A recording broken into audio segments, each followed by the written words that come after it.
Rádio Gilão da Vira. Para sintonizar, navegar.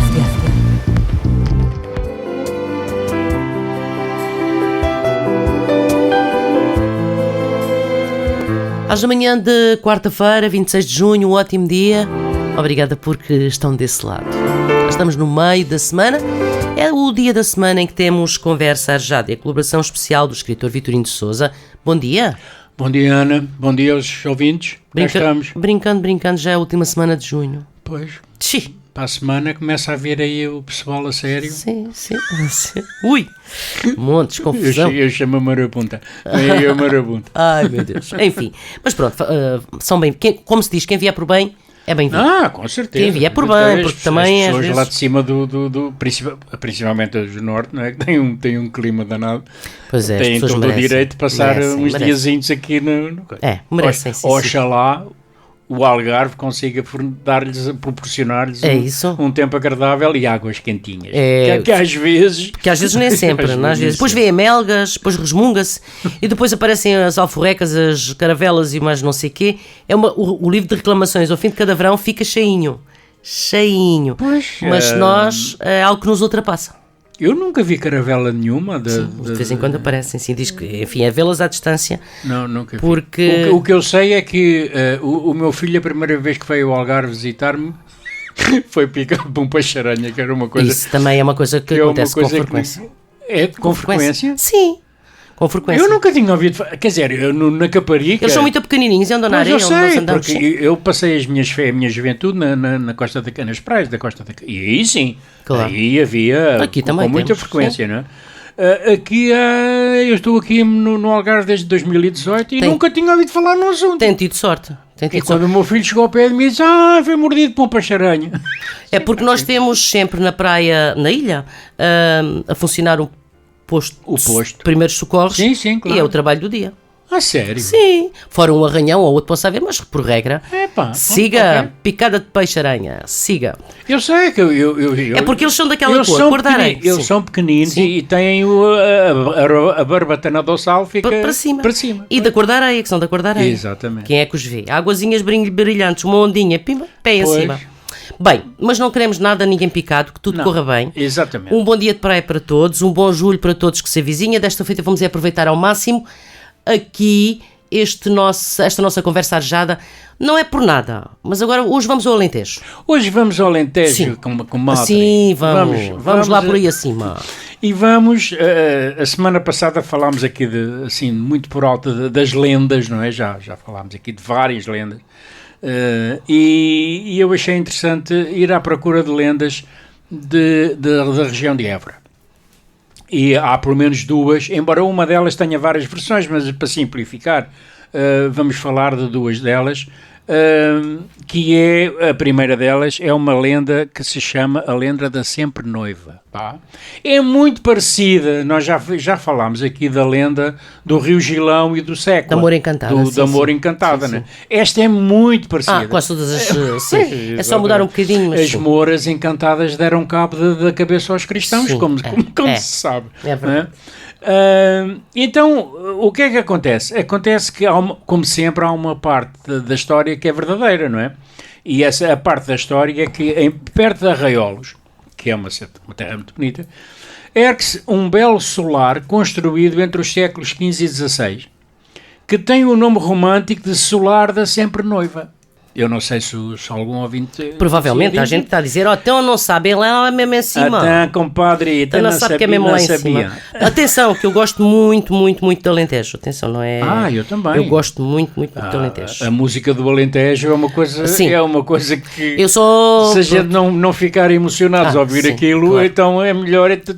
Sim. Bom, adiante. Então, a maioria dos monumentos desta época que ainda se encontram de pé são monumentos religiosos, como... Claro. Não é? Igrejas, conventos, etc. Ou então também militares, porque naquela altura, não é? Na Idade Média e posteriormente, a vida girava muito em volta da parte religiosa e da parte militar, digamos assim, não é? E, portanto, fortes e castelos e muralhas é o que não falta por esse país de fora, não é? Mas este solar, embora em ruínas, eu não conheço, sinceramente não conheço, é precioso, pois é uma das poucas casas em estilo manuelino que não desapareceu. O estilo manuelino, para quem não saiba, este manuelino remete para o Dom Manuel I, o tal que deu o foral e elegeu Tavira a cidade. Não é? E ele foi tão importante no período dos descobrimentos, ele reinou, digamos, no pico do período da expansão colonial, em que Portugal era rico. Tínhamos muito dinheiro. Embora o povo não tenha, de uma maneira geral, assim, por regra é sempre assim, do assunto. Bom, mas adiante. Mas o senhor realmente, e esse também é o único na história da monarquia portuguesa, foi o único rei que criou um estilo arquitetónico. Não é? E chama-se estilo manuelino porque, digamos, as fachadas dos monumentos eram ornados com elementos marítimos, os cabos dos navios, as conchas, etc. Portanto, aquilo havia ali um conjunto de elementos que nos leva a olhar para aquilo e diz, isto é do estilo manuelino, ok? A mais famosa janela exterior do estilo manuelino continua a ser considerada a janela do céu do convento de Cristo em Tomar, né? Que tem do lado de fora, lá dentro do convento, tem uma janela toda ornada, não é? Porque estes ornamentos eram exteriores. Não é? Claro, exato, sim. Se as pessoas que estão em Lisboa forem ao Mosteiro dos Jerónimos, é o exemplo acabado do estilo manuelino, não é? Claro, bom, exato. E então, o que é que aconteceu? Aconteceu que, segundo dizem, não é? E aqui entramos na história da lenda, no tempo das lutas entre os cristãos e os mouros, não é? Já se falou aqui que os mouros eram os muçulmanos do Norte de África que invadiram o território e os cristãos eram o pessoal daqui, está claro, não é?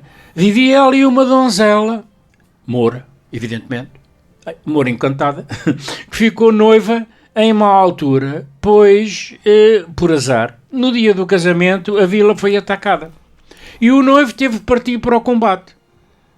Nesse tempo as guerras, como é sabido, não é? As guerras prolongavam-se por tempos infinitos e não raramente, assim que acabava uma, começava outra, não é? Porque era uma forma, aliás, era o grande entretenimento dos reis e dos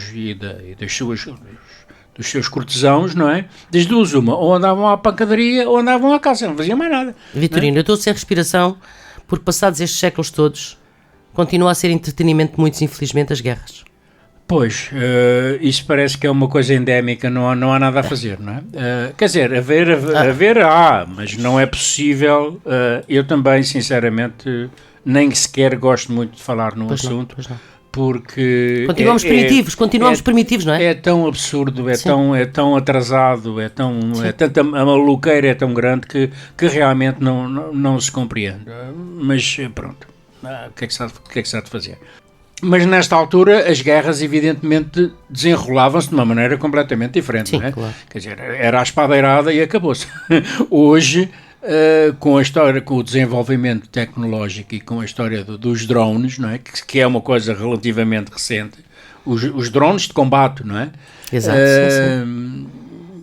A tendência é para cada vez mais nas guerras atuais e futuras, não haver tanta participação do soldado ou do militar, da pessoa. Sim. Mas pronto. Mas naquela altura não. Naquela altura era pancadaria, puxa da espada e vai disto, não é? Porque não havia outra maneira. Aí está.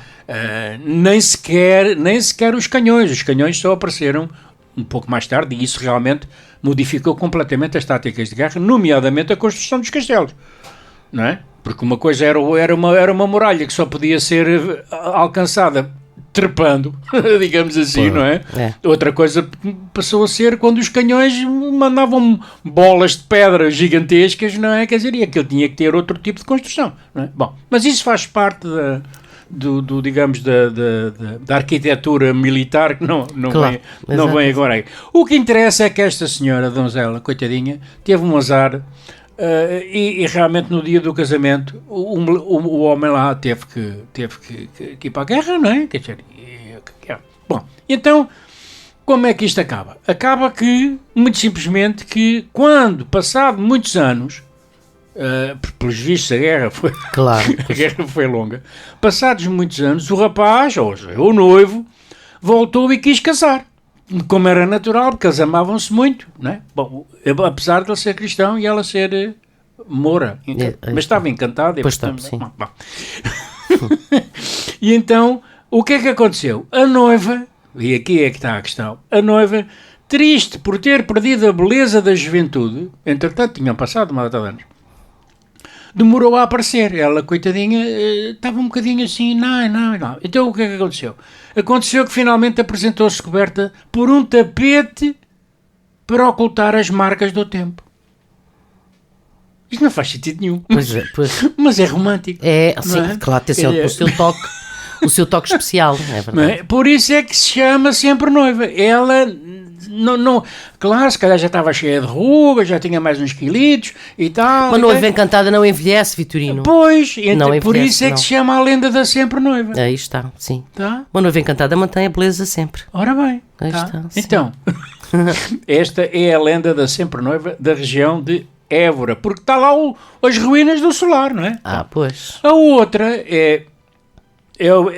chama-se a lenda do Geraldes, o Sem Pavor, Ok. que é uma figura conhecidíssima sim. e que dá nome à praça, A Praça do Geral. à praça central de Évora, não é? Quem é este senhor? Conte-nos tudo.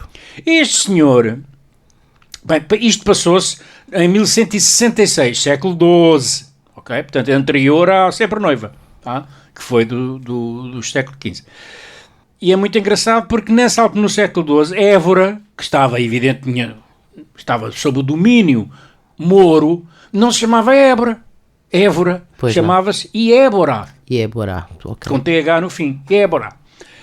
E, portanto, o que aconteceu é que o Afonso Henriques, que foi o primeiro rei de Portugal, não é? Estava danadinho para conquistar aquilo, não é? Porque era um ponto estratégico a partir do qual que ele podia utilizar para conquistar Lisboa, por exemplo, não é? E o Sul, não é? Que é a parte do Algarve.